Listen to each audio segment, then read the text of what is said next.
बिस्मिल्लाहिर्रहमानिर्रहीम। नाज़रीन इकराम अस्सलामु अलैकुम। डिजिटल मीडिया सच क्या है with Junaid Ansari YouTube Facebook पे पूरी दुनिया में बरतानिया, अमेरिका, मिडल ईस्ट, यूरोप हर जगह आप देख रहे हैं एक बड़ी शख्सियत वज़ीर आज़म आज़ाद जम्मू कश्मीर चौधरी अनवारुल हक साहब के मुशीर, उनके एडवाइज़र, उनकी विजडम, उनको मशवरे देने वाले जनाब कर्नल मारूफ साहब मेरे मेहमान हैं। हम इस वक्त उनके दौलत खाने में मौजूद हैं, काकड़ा टाउन मीरपुर में। कर्नल साहब, आप एडवाइज़र जब बने तो लोगों को बहुत उम्मीद हुई। बरतानिया से मुझे बहुत लोगों ने कहा कि अब चक हरियाम रठवा हरियाम पुल बन जाएगा। आपने बहुत सी मीटिंग्स भी यहाँ कंडक्ट करवाई, कमिश्नर साहब से लेके नेस पार्क से लेके हर इदारे को आप लेके आए। ये बेल कहाँ तक पहुँची सर? बिस्मिल्लाहिर्रहमानिर्रहीम। सबसे पहले जुनैद साहब, मैं आपका शुक्रिया अदा करता हूँ। आपने मुझे अपने प्लेटफॉर्म, अपने फोरम पे बुलाया और इस मौजू पे बात करने की कोशिश की। असल में बात यह है कि मैं एक्चुअली मौजू पे जाने से पहले एक छोटी सी बात जो है ना, वो क्लैरिफिकेशन करना चाहता हूँ।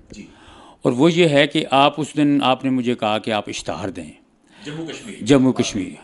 अच्छा, मैंने चूँकि आपके साथ मेरे पुराने मरासम हैं और पुराने तल्लक़ात हैं, तो मैंने आज थोड़ी सा रिलेक्टेंस था, लेकिन आपकी जो प्यार मोहब्बत की वजह से मैंने कहा जी बिल्कुल मेरी तरफ से इश्तहार लगाएं। और उस इश्तहार में मैंने वो इश्तहार आपको दिया, फिर मैंने बताया जी कि उस पर हमारे वज़ीर आज़म नवाज साहब को फ़ोटो लगाना है, मुस्लिम लीग नून के सदर अपना शहबाज शरीफ, नवाज शरीफ और उसके साथ साथ मरियम साहिबा और शाह गुलाम कादिर का फ़ोटो लगाना है और आपने अपना फ़ोटो लगाना है। लेकिन सच्ची बात यह है कि मैं मीडिया की आज़ादी पे बिल्कुल मैं यकीन रखता हूँ, लेकिन जम्मू कश्मीर की जो इस अखबार की जो इस वक्त की पॉलिसी है, मैं उससे बिल्कुल इत्फाक़ नहीं करता। क्योंकि मेरे हिसाब में जो मौजूदा वज़ीर आज़म है चौधरी अनवारुल हक, मेरे ख्याल में वो बहुत अच्छा काम कर रहे हैं और वो अवाम दोस्त वज़ीर आज़म हैं। मैंने उनके साथ काम किया है, पीछे 7-8 महीने से काम कर रहा हूँ। मैंने प्रैक्टिकली अमली तौर पर उनको काम करते हुए देख रहा हूँ, ऑनेस्ट। और मैं ये समझता हूँ कि जितना मतलब है, गवर्नेंस कोई आसान काम नहीं होता। गवर्नेंस बहुत मुश्किल है जब हालात इतने बिगड़े हुए हों। इन हालात में उन्होंने इस रियासत की बागडोर संभाली और इतने हालात बिगड़े हुए थे, और मैंने समझता हूँ कि इस बिगाड़ का दुरुस्त करना एक मैरेकल लग रहा था। और जिस विजडम और जिस दानाई और जिस तहम्मुल मजाजी के साथ उन्होंने काम किया है और जिस तरीक़ाकार से वो चल रहे हैं, उसमें किसी को डिफरेंस ऑफ ओपिनियन रखने का बिल्कुल हक है। उनको अगर कोई जायज़ बात हो उस पर तनकीद करने का भी हक है। लेकिन मेरे ख्याल में जो आपके एडिटर हैं अहमद महबूब साहब, उनका जो गैर ज़रूरी क्रिटिसिज्म मेरे ख्याल में जब मैं देखता हूँ तो उसमें कुछ मुझे चीज़ें जो है ना, वो मेरे ख्याल में वो ऑनेस्टी नहीं है, वो जर्नलिज़म नहीं है। उसमें चीज़ें जो हैं वो मेरे ख्याल में उनको कोई अपने ज़ाती मफाद हैं या किसी और एजेंडा पर वो काम कर रहे हैं या उनके कोई और मामलात हैं, क्योंकि वो बिला मेरे ख्याल में गैर ज़रूरी वो हुकूमत पे और वज़ीर आज़म पे तनकीद करते हैं, पर्सनल हुए हैं। और उस इश्तहार में उनका फ़ोटो लगा के मेरे ख्याल में आपने भी मेरे साथ ज़्यादती किया। मुझे अंदाज़ा नहीं था कि उनका फ़ोटो वहाँ लगेगा। और फिर उनकी तारीफ़ भी आपने की, जो कि मुझे ज़ाती तौर पर मुझे उससे बड़ी तकलीफ़ हुई। और मैं इख्तलाफ रखता हूँ, और मेरे ख्याल में ये अगर ज़बरदस्ती उन्होंने फ़ोटो लगाया है तो इस अदारे ने भी गलती की। मेरे ख्याल में यही बददियानती है, डिसऑनेस्टी है। और अगर आपने ये लगवाया तो मुझे आपने अंधेरे में रखा है, ये मेरे ख्याल में ये भी अच्छी बात। एक चीज़, रठवा हरियाम ब्रिज की तरफ चलें, बाद में चलते हैं। हम देखते हैं कि जब सरदार तनवीर इलियास खान साहब की हुकूमत थी तो उस वक्त आमिर महबूब साहब और इनकी जितनी एडिटोरियल टीम थी, जम्मू कश्मीर डिजिटल की टीम थी, तब उनके खिलाफ भी ये बहुत ज़्यादा इन्होंने तनकीद मुख्तलिफ इशूज़ पे की। आप क्या समझते हैं मीडिया की आज़ादी किस हद तक होनी चाहिए? अब तो गालबन साइबर क्राइम बिल भी आपकी गवर्नमेंट ने पास कर लिया है, मीडिया को कर्टेल कर रहे हैं आप बड़ी हद तक। जी, बदनसीबी ये है कि हमारे यहाँ जो है मीडिया का काम ये होता है कि एक इन्फॉर्मेशन को पास ऑन करना, उस पर आप पब्लिक का फैसला चलना। अब हाँ, उसके बाद आप अपनी राय देते हैं और उसमें जनाब इस तरह की राय देते हैं जिसे आप लोगों का जहन बना रहे हैं। ये तो कोई बात ना हुई ना, इधर बदयांती है ना। आप अगर उस खबर में या उस इत्तला में उसमें कुछ और मैसेज डाल देते हैं, बदयांती यही है ना। सच झूठ मतलब है आप एक बंदे को आप अपने ऑब्जेक्टिव के मुताबिक, अपने बयानिए के मुताबिक या अपने इंटरेस्ट के मुताबिक उस खबर को ऐसा ट्विस्ट करके लगाते हैं जहां एक्चुअली जो उसका एसेंस है वो डाई डाउन हो जाता है और कुछ और चीज़ सामने आ जाती है। तो यही बदयांती है ना। अभी लोग जो हैं वो सादा लोग हैं, उनको इन चीज़ों का नहीं समझ आती चीज़ बात का। आपस की बात है कर्नल मारूफ साहब, अनवारुल हक साहब का चूंकि जर्नलिस्टिक एजुकेशन है, मैंने उनसे बड़े करीबी इंटरव्यू चैनल किए हैं, बड़े पर्सनल इंटरव्यूज़ किए हैं जो लोगों ने बड़े पसंद किए हैं, लाखों के हिसाब से, मिलियंस के हिसाब से लोगों ने देखे हैं वो। तो उसमें उन्होंने मुझे बताया था कि जर्नलिस्टिक उनकी एजुकेशन है और गालबन वो इसी जम्मू कश्मीर अखबार में आर्टिकल्स भी बड़े तवातर के साथ लिखते रहे हैं। तो बड़े दोस्ती थी उनकी आमिर महबूब और इन लोगों के साथ। तो ये इख्तलाफ कहाँ पैदा हो गया?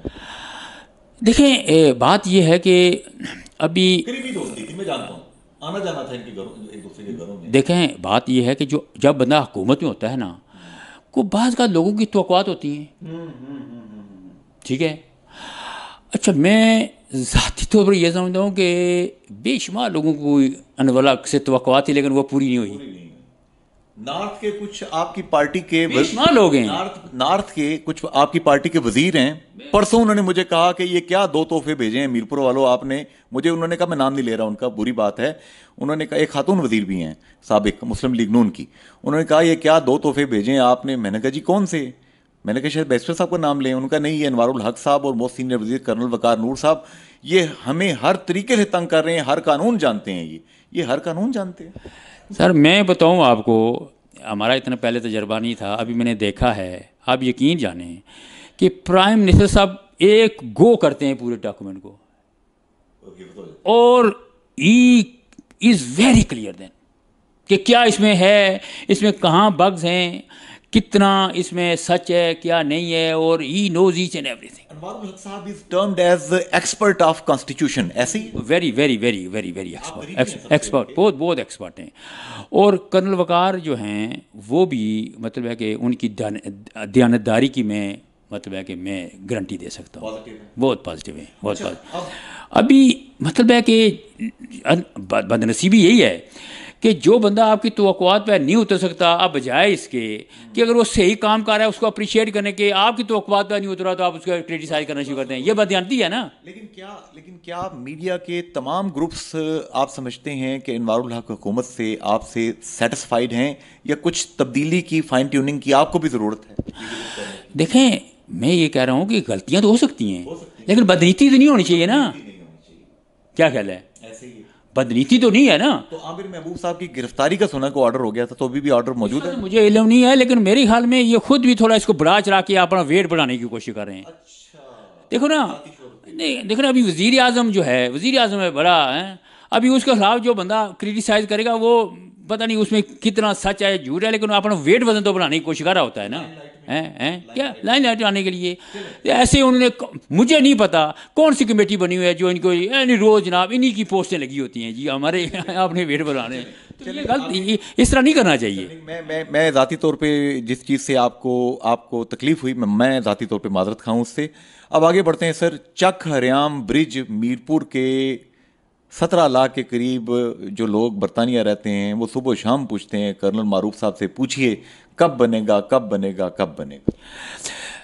जुनैद साहब, बात ये है, ये जो रुठवा हरियाम ब्रिज है ये तो अभी मेरे ख्याल में देखें एक मुर्दा दफन हुए मुर्दे में हम निकाल के नला के उसको जान डालने की कोशिश करें। कोई शक नहीं हैं, कोई शक नहीं। देखे ना कितने हुकूमतियाँ आई, एक डाइट डाउन इशू था, कितने लोगों ने आगे वादे किए कि मैं गाड़ी चला दूंगा जी, अगले महीने ये हो जाएगा, अगले साल ये हो जाएगा। गंडापुर साहब वो जो केपी के वजीर आला हैं वो कहते थे मैं गाड़ी चलाऊंगा 3 महीने बाद। मतलब है कि ये पीपल पार्टी की गवर्नमेंट गुजर गई, हमारी मुस्लिम लीग नून की गवर्नमेंट गुजर गई, अभी 3 साल हो गए हैं ये पीटीआई के लोग आए और उस गवर्नमेंट के, और 3 वज़ीर आज़म यहाँ तब्दील हो चुके हैं। अभी देखें, सबसे पहली जो बात है इस बिल्कुल मैं बताऊं आपको, सबसे पहली बात जो है ना, इस प्रोजेक्ट की किसी ने ओनरशिप आज तक नहीं ली। मैंने जब चीज़ों को देखा, फाइल, ये सारी चीज़ें मैंने जब डीपली पढ़ी, तो मुझे अंदाज़ा हुआ कि किसी ने इस प्रोजेक्ट की ओनरशिप ही नहीं ली। ओनरशिप ही नहीं ली। ओनरशिप ही नहीं ली।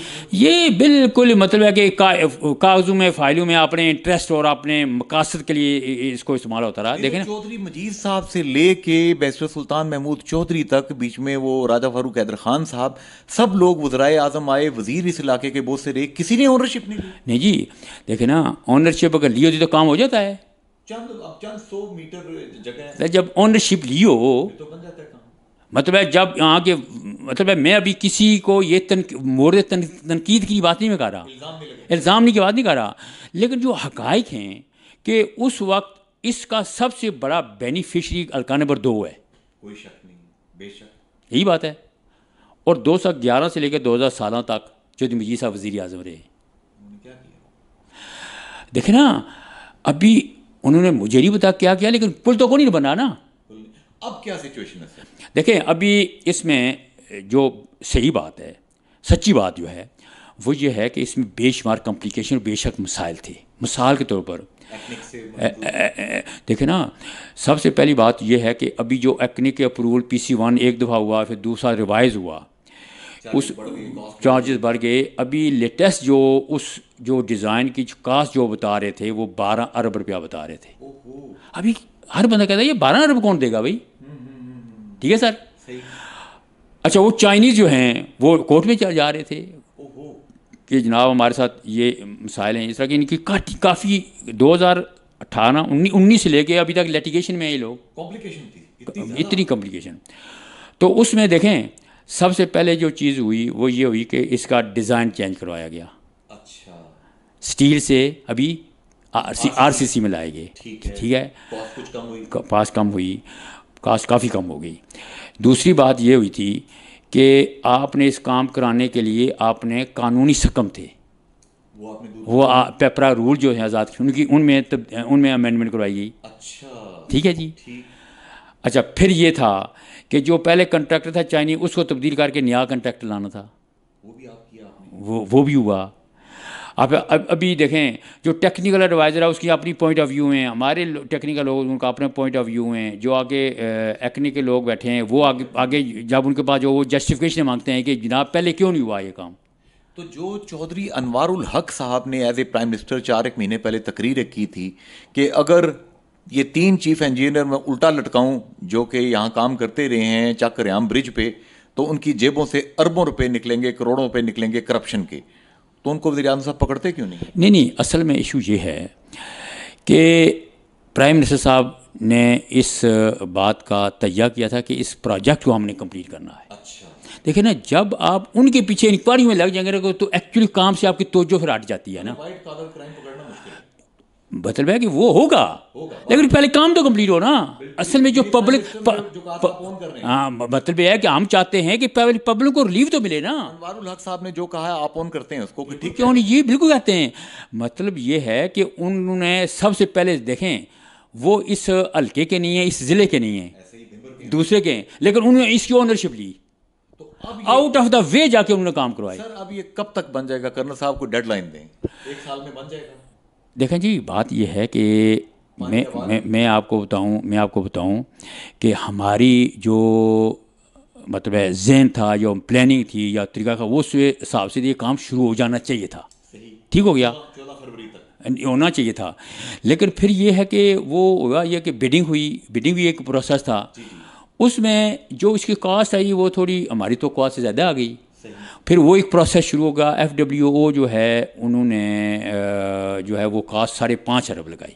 FWO बनाएगा अभी FWO, क्योंकि G2G जो अमेंडमेंट की ना पेपर में, उसमें यही था कि बिडिंग में गवर्नमेंट के जो अदारे हैं जिनका एक्सपीरियंस है इस काम में, वही पार्टिसिपेट करें, ऐसे लंजू पंजू ना कोई ना आ जाए। FWO के इस तरह बड़े बड़े काम हैं, NLC काम कर सकता है, इस तरह के जो है ना उनके, तो उन लोगों को लाने के लिए हमने यही G2G का जो अमेंडमेंट कराई वो इसलिए थी कि इस काम को, क्योंकि ये टाइम सेंसिटिव प्रोजेक्ट है, अगर टाइम पे काम ना हो तो पानी आ गया फिर काम को रुक जाता है। ये उस तरह का टाइम लाइन साल के अंदर से नहीं इंशाल्लाह बहुत जल्दी। अभी ये है कि वो जो प्राइस का जो थोड़ा जो है ना इस वक्त कंट्रोवर्सी है कि वो कुछ हमारे टेक्निकल लोग जो हैं, टेक्निकल एडवाइज़र और उसके बाद कुछ लोग जो हैं उनकी है कि ये प्राइस ज़्यादा है, FWO ज़्यादा है। लेकिन वो प्री एक्निक एक मीटिंग होती है, उन्होंने 4.9 की उन्होंने एक प्रिंसिपल अप्रूवल दी हुई है, लेकिन स्टिल कुछ लोग समझते हैं कि ये प्राइस ज़्यादा है। इस पे अभी इस मसले को हल होने में शायद हफ्ता 1.5 हफ्ता लग जाएगा। उम्मीद है हो जाएगा। तो उसके बाद फिर इंशाल्लाह वर्क आर्डर जारी होगा, काम शुरू हो जाएगा इंशाल्लाह। अच्छा, अब ये बताएंगे आपके घर मैंने डिफेंस, मुझे याद है मैं पिंडी हाज़िर हुआ था, गीगा गोरैर गीगा के पीछे आपकी रिहाइश का दौलत खाना है, वहाँ पे भी आपने मुझे इंटरव्यू देते हुए इलेक्शन से पहले कहा था कि अगर मैं इस दफ़ा इलेक्शन में खड़ा ना हुआ तो फिर मैं कभी इलेक्शन नहीं लड़ूंगा। अल्लाह ने कोई आपकी ऐसी सुनी कि आप मिनिस्टर के इक्विवेलेंट मुशीर हैं और बड़े बाइख्तियार किस्म के मुशीर हैं, एडवाइज़र हैं। ये आपकी मुशीरी के पीछे राज क्या है? सुने ताकतवर हलकों को बड़े पसंद हैं आप। देखें जी, बात यह है कि मेरा जो है ना बिलीव है कि अगर इंसान की नीयत साफ़ हो और बंदे में इस्तिकामत हो तो अल्लाह ताला का जो निज़ाम है ना वो अपना है। है जी।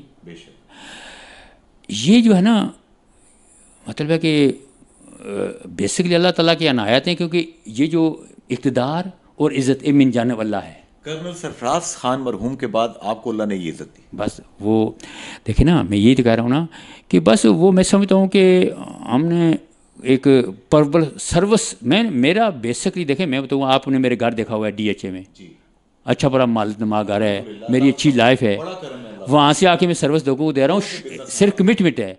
वरना ये तो नहीं है कि उस तरह की सर्विस यहाँ से मुझे यहाँ वो रियायत नहीं मुझे मिलती। सुनते हैं कि बिल गेट्स या स्टीव जॉब्स या इस तरह के बड़े जो बिजनेसमैन हैं, अगर उनका $1 या $100 या $1000 नीचे गिर जाए, वो उठाने में टाइम वेस्ट करें तो उनके लाखों डॉलर का नुकसान हो जाता है। तो आप वहाँ से अपना टाइम यहाँ निकाल के लाते हैं, नुकसान करते हैं। मतलब वो कंफर्ट भी नहीं है, वो कंफर्टेबल लाइफ नहीं है। लेकिन मुझे एक बस आप ये समझें शौक है लोगों की सर्विस देने का। तो यहाँ काकड़ा के लोगों को, हल्का 2 के लोगों को, इस्लामगढ़ के लोगों को, पूरे आज़ाद कश्मीर के लोगों को सर्विस दी आपने? जी मैं सर्विस दे रहा हूँ। देखें बात यह है, आप देखें जब मैं मुशीर बना हूँ, आपने मेरा जो इस्तकबाल रिसेप्शन देखी होगी, मैं यहाँ इस तरह की इस हल्के में बड़े प्यार से, खुलूस से, बड़ी तादाद में लोग निकले हैं। ये सब लोगों का प्यार था, मैं किसी को क्या दे सकता हूँ। आपकी शख्सियत में एक सादगी है, मैंने देखा कि आप में कनिंगनेस नहीं है, आप चालाक नहीं हैं, मुखलस से स्ट्रेट बंदे हैं आप। तो पब्लिक कोई ऐसे बड़ी बड़ी डिमांडें तो नहीं कर देती कि आप भी सोचते हैं यार ये तो वज़ीर आज़म के लेवल के काम है, मुझे कहाँ फंसा रहे हैं? देखें वो चालाक जो है ना, ये आजकल लफ्ज़ बड़ा इस तरह गलत नेगेटिव मैंशन हो रहा है। आप चालाक नहीं हैं। मैं ये कह रहा हूँ कि हम जो ऐसी स्ट्रेटजी करते हैं जिसमें कोई कनिंग नहीं होती, साजिश नहीं होती, लेकिन डीपली ऐसे तरीक़ाकार से चलते हैं कि जो हमारे काम सीधा करो। उस बुनियादी वजह क्या है? यहाँ लोगों में बदगुमानी इतनी ज़्यादा है कि आप सीधा काम कर रहे हैं तो बंदे कहते हैं यार नहीं इसका मतलब कुछ और है, ठीक है, तो वो सीधा काम करने में वो उसके बिल्कुल उल्ट लेंगे, वो रिएक्शन उल्ट लेंगे तो आपका काम सीधा हो जाएगा और आपको कामयाबी मिल जाएगी। वाह। अच्छा, आखिरी 2 बातें। शाह गुलाम कादर साहब आपकी पार्टी के प्रेसिडेंट हैं इस वक्त, राजा फारूक हैदर खान साहब साबिक वज़ीर आज़म हैं। यूँ नज़र आ रहा है कि जैसे आपकी मुस्लिम लीग नून 2 हिस्सों में डिवाइडेड है, और कर्नल वकार नूर साहब के भी पिछले दिनों तेज़ तुंद किस्म के कुछ बयानात वो थोड़े से बरहम हुए राजा फारूक हैदर खान साहब पे। क्या वाकई आपकी पार्टी के अंदर तकसीम है कोई? नहीं तकसीम को नहीं। देखें मैं सीधी बात सीधी बात बताऊँ, देखें ये जमहूरी का यही हुस्न है कि लोगों में डिफरेंस ओपिनियन है। मुझे आप ये बताएं कि जितनी मर्जी है फारूक साहब ने बातें की हों या जो भी किया हो या जिसने जो बात भी की हुई हो, कोई ऐसा फैसला पार्टी का जो किसी ने बगावत की हो, कोई भी नहीं है। हर किसी ने तस्लीम किया, हर किसी ने किया। जिस दिन राजा फारूक हैदर खान साहब वज़ीर अमूर कश्मीर ने जो बने हैं, मीर मुकाम साहब उनसे मिलने गए, उसी दिन शाह गुलाम कादर साहब फातेह कैनी को लेके गई हैं मरियम नवाज साहिबा से मिलने के लिए। एक ही दिन 2 मुलाकातें ये हैं। तो उसमें देखें ना, वो बड़े लोग हैं ना, बड़ी पार्टी है। हमारी पार्टी बेसिकली हमारी जो वफाकी पार्टी है, तो जो फाइनल फैसला है वो तो नवाज शरीफ या शहबाज शरीफ करेंगे ना। क्या ख्याल है? तो अब ये बताएं कि ये इनपुट तो दे सकते हैं ना, आरा बंदा अपनी राय दे सकता है, इनपुट दे सकता है। अभी मरियम नवाज साहिबा ने कमेटी एक बनाई है जो कि पीटीआई के मुनहरफ अरकान असम्बली पंजाब के जो हैं उन्हें मुस्लिम लीग नून में शामिल करने की इजाज़त देगी, उनके इंटरव्यूज़ करेगी। तो क्या आगे आप देख रहे हैं कि मुस्लिम लीग नून आज़ाद कश्मीर में पीपल्स पार्टी के साथ मिलकर या पीटीआई के फॉरवर्ड ब्लॉक के साथ मिलकर खुद हुकूमत बनाने की कोशिश करे? क्या ये चांस है इसका? मेरा ख्याल है मुस्लिम लीग नून की अपने ही कैंडिडेट इतने स्ट्रांग और इतनी उसकी मतलब इसमें देखें, जब पिछला इलेक्शन हुआ है हालांकि उस वक्त सामने था कि पीटीआई की वाह चल रही थी, लेकिन वोट बैंक देखें मुस्लिम लीग नून का इतना इंटैक्ट था, बहुत। तो मुस्लिम लीग नून जो है ना, देखें अभी एक ओवरऑल पाकिस्तान में आज़ाद कश्मीर में एक चीज़ आवाज़ चल पड़ी है कि यार अगर कोई डिलीवर करने की कैपेसिटी है किसी जमात में तो वो मुस्लिम लीग नून ही है। बाकी सिर्फ नारे हैं, बाकी बातें तो करते हैं। लेकिन क्या इस असम्बली में अनवारुल हक साहब की वजारत उज़्मा अभी चलेगी या मुस्लिम लीग नून अपना वज़ीर आज़म लाने की कोशिश कर सकती है? नहीं, कोई इस तरह की, मेरा अनवारुल हक साहब की गवर्नमेंट जो है ना इंशाल्लाह पूरा टाइम पूरी करेगी, पूरा टाइम करेगी। आज़ाद कश्मीर में किसी भी किस्म की यहाँ पे कोई आप समझते हैं सरप्राइज यहाँ पे नहीं दिया जाएगा? नहीं, मेरे ख्याल में कोई इस तरह की बात नहीं है। बिल्कुल सही। वो ओवरसीज़ बहन भाई जो कि आपको देख रहे हैं, कर्नल मारूफ साहब, उन्हें आप क्या पैगाम देंगे? वो वतन के साथ बड़े अटैच्ड हैं, उनका गिला होता है कि यार हमारे साथ ज्यादती होती है। अभी मीरपुर में कोई एमडीए में 11,500 प्लाट उन्होंने एक कमेटी बनी थी, सेक्रेटरी जो हैं उन्होंने कहा है जी कि 11,500 प्लाट जो हैं ये मफाद आमा की जगह पे बने हैं या 2 नंबर हैं। तो मीरपुर के लोगों के कई 100 अरब रुपए इस वक्त क्वेश्चन मार्क खड़ा हो गया है, उस पर लोग बड़े बरहम हैं। चौधरी दिलपजीर साहब, मुबशर लोन साहब बरनले से, लंदन से बड़ा एहतजाज कर रहे हैं। वो जो हमारे ओवरसीज़ बहन भाई हैं, मैं उनकी बड़ी कदर करता हूँ, वो बड़े अच्छे लोग हैं और उनकी वजह से ये सारी रैल पहलू उन्हीं की वजह से है, सीधी बात जो है उन्हीं की वजह से हैं। लेकिन बाज़ कात मैं एक चीज़ उनको भी मेरे ख्याल में उनको थोड़ा सा सोचना चाहिए कि वो जब यहाँ आते हैं तो वो भी जो नुसरबाज और इस तरह के लोग हैं उनको ज़्यादा उनकी बात सुनते हैं। नहीं सुननी चाहिए।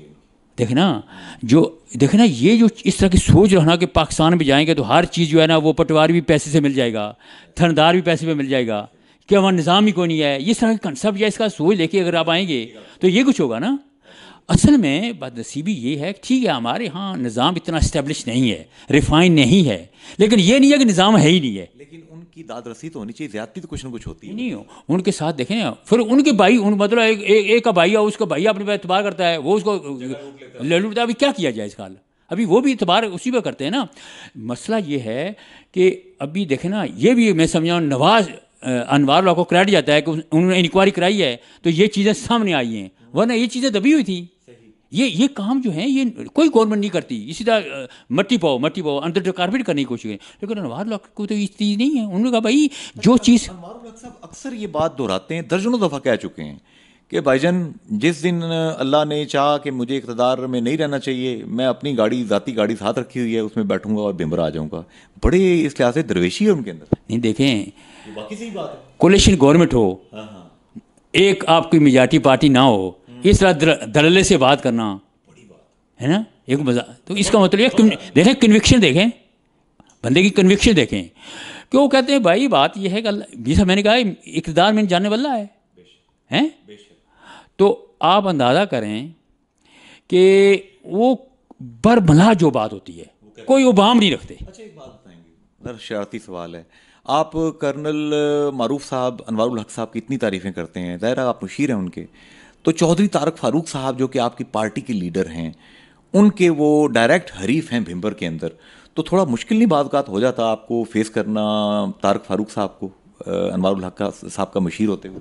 देखें जी, बात ये है कि ये जो कोलिशन गवर्नमेंट बनी है, ये कोलिशन गवर्नमेंट मुस्लिम लीग नून अगर इसका हिस्सा है, कंसेंट के साथ है, कंसेंट, तो उसमें मेरे कहने पे नहीं बनी ना तारिक फारूक साहब, वो जिन्होंने फैसला किया है तो उनसे जाके वो बात कर सकते हैं अगर कोई उनको तहफ़्ज़ात हैं तो। आपके साथ नहीं, हम तो हमारा तो उसमें कोई इन्वॉल्वमेंट ही नहीं है, हमारा उस फैसले में हमारी तो कोई इन्वॉल्वमेंट नहीं है ना। तो आप ये मतलब कसम खा सकते हैं कि अनवारुल हक साहब एक दयानतदार प्राइम मिनिस्टर है? देखो जी, बात यह है कि असल में हमारे यहाँ बदनसीबी पता ही क्या है कि जो हर बंदे की दयानतदारी का पैमाना अपना है। वाह क्या फिलोसॉफिकल बात की है, क्या बात, क्योंकि जो मेरे इंटरेस्ट में मैं वो कहता हूँ वो इंसाफ है और वो ईमानदारी है। अभी लोकल लेवल का कोई प्रॉब्लम है तो मैं उसको कहूँगा जी इंसाफ नहीं हो रहा, ये नहीं हो रहा, वो नहीं है। देखें, गवर्नमेंट के लिए एक पॉलिटिकल मैनेजमेंट होती है, पॉलिटिकल मैनेजमेंट करनी पड़ती है। उसकी कोई इंटरप्रिटेशन ये करता है ये मुनाफिद कर रहा है, कोई इंटरप्रिटेशन ये करेगा कि जनाब ये बंदा करप्ट है। हालांकि ऐसी बात नहीं है। आपने हुकूमत तो चलानी है ना, पॉलिटिकल। अभी देखें इतने कामयाब तरीके से कोलिशन गवर्नमेंट जो बंदा चला रहा है, आप उसकी विजडम, उसकी दनाई, उसकी मैनेजमेंट। अच्छा, आखिरी बात, आपके इस इलाके इस्लामगढ़, चकसवारी, डडियाल और मीरपुर, यहाँ के बहुत से लोगों ने बिजली के बिल्स एक साल से जमा नहीं कराए। अब लाखों रुपए बिल बने हुए हैं, लोग फिर एहतजाज में जा रहे हैं, कहते हैं जी 2 रुपये 59 पैसे बिजली की कॉस्ट है, हम तो वही देंगे, इससे ऊपर नहीं देंगे। ये डेड लॉक बन चुका है। अनवारुल हक साहब ने वादा किया था कमेटी के साथ मीटिंग में कि मसले का हल निकालेंगे, हल नहीं निकल रहा। हल क्या है? लोग परेशानी में हैं। ये जो लोगों को परेशानी डाली है ना, एक कामरान तारक से जाके पूछें जिसे परेशान किया हुआ है हुकूमत ने। तो मैं उस वक्त मेरे खिलाफ लोग बहुत बातें करते कि आप, मैंने हर बंदे को कहा था कि बिल पे करो, ये बिल आपको पे करने पड़ेंगे, इससे जान। देखो आपने बिजली यूज़ की हुई है तो आप बिल क्यों नहीं पे करते? सर बात सुने, कास्ट कीमत आप दीना चले जाएं, मंगला साथ चले जाएं, मंगला वाले कहते हैं जी मीरपुर के साथ हमें अटैच करो। कुर्बानी तो मीरपुर के लोगों ने करना सब दी है, आपकी जमीनें भी आई होंगी डैम के अंदर। नहीं बिल्कुल आई हुई हैं, लेकिन ये आज तो नहीं है, ये 64 में आई है। 64 से उस वक्त मुतालबा होता था, आज ये नवार लोग का सब अगर वजीर आजम आए तो इनको ये चीज़ें याद आ गई हैं। पहले कहाँ थे ये लोग? मसले का हल क्या है? देखिए अनवार साहब ने भी तस्लीम तो किया। नहीं, मसले का हल यही है कि वो वफाक से बात कर रहे हैं और ये चीज़ें हो रही हैं, लगे हुए हैं। लेकिन शहबाज शरीफ साहब, मरियम नवाज साहबा, आपकी जो हुकूमत है कोalition गवर्नमेंट वफाक में, पंजाब में आपकी अपनी गवर्नमेंट है, डिलीवर कर सकेंगे आप लोग? बड़े चैलेंजेस हैं मुल्क में। मेरे ख्याल में जुनैद साहब 2022 अप्रैल में कोई बात नहीं हो रही थी, सिर्फ ये हो रहा था कि मुल्क डिफ़ॉल्ट कर रहा है जी, दिवालिया होने की बात, दिवालिया हो रही, यही बात हो रही थी हर जगह, श्रीलंका बनने जा रहा है, श्रीलंका बन रहा है, यही बात हो रही थी। बल्कि इमरान साहब ने कहा जी ये जून में दिवालिया हो रहा है, जून में उन्होंने कहा जी सितंबर में दिवालिया हो रहा है, सितंबर में कहा जी जनवरी में दिवालिया हो रहा है। मेरे ख्याल में खुदा का शुक्र अदा करना चाहिए हम सबको कि यार ये दिवालिया नहीं और अभी स्टेबिलिटी आ रही है। नवाज शरीफ के दौर में जो तरक्याती मंसूबे बड़े बड़े आए थे, अब दोबारा आएंगे इंशाल्लाह? बिल्कुल आ रहे हैं, काम शुरू हो गया बिल्कुल। देखिए मुल्क में स्टेबिलिटी आना शुरू हो गया है, इकानमी बेहतर होना शुरू हो गया है, डॉलर नीचे आ रहा है, स्टॉक मार्केट ऊपर जा रही है, पॉलिटिकल अपना तजारती एक्टिविटी होना शुरू हो गई हैं, लोगों में एक एतमाद आना शुरू हो गया है, इन्वेस्टर का एतमाद बहाल होना शुरू हो गया है। तो इट टेक्स टाइम। अल्लाह आपकी दुआन मुबारक करे। कर्नल मारूफ साहब का इंटरव्यू आपके सामने मैंने रखा। चौधरी अनवारुल हक साहब के मुतालिक इनकी राय बड़ी ट्रांसपेरेंट है, क्रिस्टल क्लियर है। और मियाँ शहबाज शरीफ, मियाँ नवाज शरीफ, मरियम नवाज साहिबा, अपनी वफाकी हुकूमत के मुतालिक भी आप बहुत हुस्न गुमान रखते हैं। अल्लाह इनकी ज़ुबान मुबारक करे, अल्लाह पाकिस्तान के, कश्मीर के, रियासत जम्मू कश्मीर के तमाम मसाइल हल करे। फ़ी अमान अल्लाह, अल्लाह हाफिज़ एंड गुड बाय।